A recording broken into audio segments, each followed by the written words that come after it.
ছুটির দিনে স্পেশাল কিছু খেতে মন চাইলো, তাই চটজলদি বানিয়ে নিলাম চিলি চিকেন এবং বাসন্তী পোলাও। তো চলো সেটাই আজকে শেয়ার করব। তো ছুটির দিনে একটু ভাবলাম আজকে একটু স্পেশাল কিছু বানানো যাক, তার জন্য বললাম একটু মাংস নিয়ে এসো, চিলি চিকেন বানাবো আর বাসন্তী পোলাও বানাবো। তো চিলি চিকেনের জন্য পিসগুলো একটু ছোটোই করে দিয়েছে, বলেছিল যে একটু চিলি চিকেনের জন্য পিস করতে, তা বেশ মানে ছোটো ছোটোই করে দিয়েছে। যাই হোক, এটা দিয়েই রান্না করতে হবে।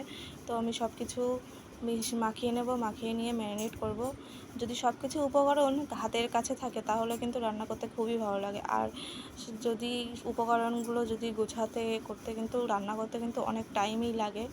তো যারা বলে রান্না করতে এত কিসের ঝামেলা, তো সব উপকরণ গুছিয়ে দিলে সঙ্গে সঙ্গে কিন্তু রান্নাটা হয়ে যায়, ভালোও লাগে রান্নাটা করতে।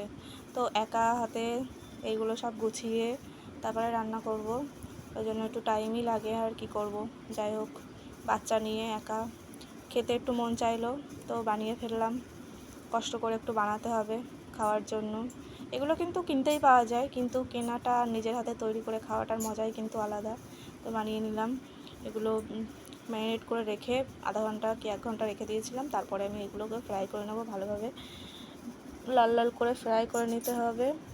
আমি ফ্রাই করে তুলে বেশ কয়টা আমি খেয়েও নিয়েছিলাম, বেশ ভালো লাগছিলো গরম গরম খেতে, পকোড়া টাইপের। তো এইভাবেই আমি ভালোভাবে ভেজে তুলে নেব। আর এর ভাজার মাঝখানে আমি যে সসটা হয় সেই সসটা আমি বানিয়ে নেব। চিলি সস, টমেটো সস এবং সোয়া সস, ডার্ক সোয়া সসটা দিয়ে একটু জল দিয়ে ভালোভাবে মিক্স করে নেব। নিয়ে একটু হালকা গ্রেভি টাইপের করব, বেশ ভালো হবে। বেশি গাঢ় গ্রেভি করলে আবার একটু সসের যে মানে কষটা থাকে সেটা লাগে, একটু পাতলা গ্রেভি করব, বেশ ভালো লাগবে।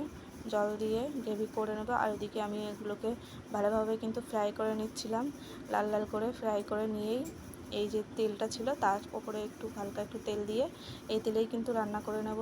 শুকনো লঙ্কা আর আদা রসুন কুচি দিয়ে ফ্রাই করে নিয়ে, আর পেঁয়াজ আর এগুলো হচ্ছে ক্যাপসিকামগুলো আমি কেটে রেখেছিলাম, সেইগুলোই ভালোভাবে ফ্রাই করে নেব। রান্না করতে করতে হঠাৎ দেখলাম যে ক্যাপসিকাম আর এগুলো দেওয়ার পরে যখন মাংসটা দেবো আমার এই কড়াইটা একটু ছোটো হয়ে যাবে, তাই ওটা পাল্টে আবার এই বড় কড়াইটা নিলাম। আর ওদিকে আমি বাসন্তী পোলাও বসিয়ে দিয়েছিলাম, সেটাও শেয়ার করব। তো লং ভিডিও দিতে ইচ্ছা করে না, কেন মোটেই ভিউ হয় না। তো একটু চেষ্টা করলাম আজকে একটু স্পেশাল মেনু বানিয়েছি, তো এইগুলো একটু শেয়ার করি।